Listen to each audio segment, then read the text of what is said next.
It was the night of April 14th, 2008, in the small town of Bawankhedi, Amroha, Uttar Pradesh. A chilling scream pierced the silence. Shabnam stood outside her house, wailing uncontrollably, her voice cracking in despair. The entire neighborhood woke up to the horrifying cries of a daughter who had just discovered her family brutally murdered. Tears streamed down her face as she clung to the lifeless body of her father, her clothes soaked in blood. Police arrived, sirens blaring, flashing lights illuminating the grotesque crime scene inside the house. 7 bodies lay still, some in their beds, others collapsed on the floor, all drenched in blood. The brutality of the crime shook the entire town. Who could have committed such a monstrous act? Shabnam, still weeping, told the officers that her family had been attacked by unknown intruders. She claimed she had been asleep and woke up to the horrifying sight of her murdered family. Her voice trembled as she described hearing footsteps in the night, followed by muffled cries. She insisted that she had no idea who could have done this, pleading for justice against the unknown assailants. But despite her convincing performance, the investigators were not fully convinced. But as the investigation began, something felt off. Shabnam's grief seemed theatrical.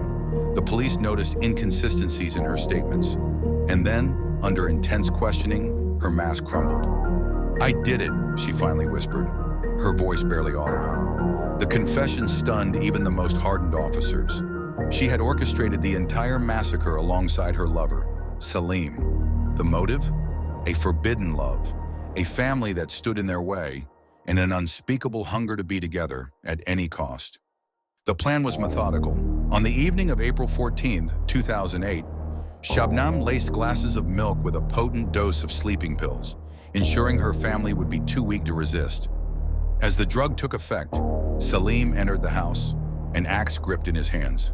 One by one, they butchered everyone: her father, mother, 2 brothers, sister-in-law, and even her own 10-month-old nephew.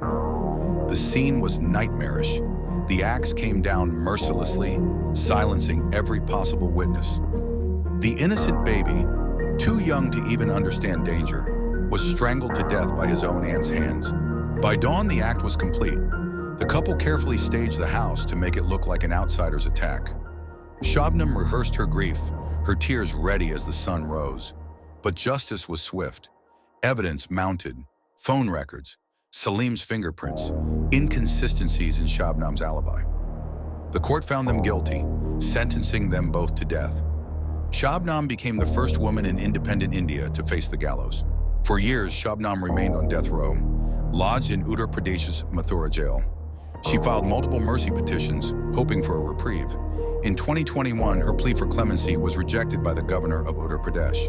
However, legal proceedings and appeals have kept her execution on hold. More than 15 years have passed since the horrific crime, yet her fate continues to hang in the balance. A love story turned into a tale of horror, a family wiped out in pursuit of a selfish dream, and a town that will never forget the night of betrayal.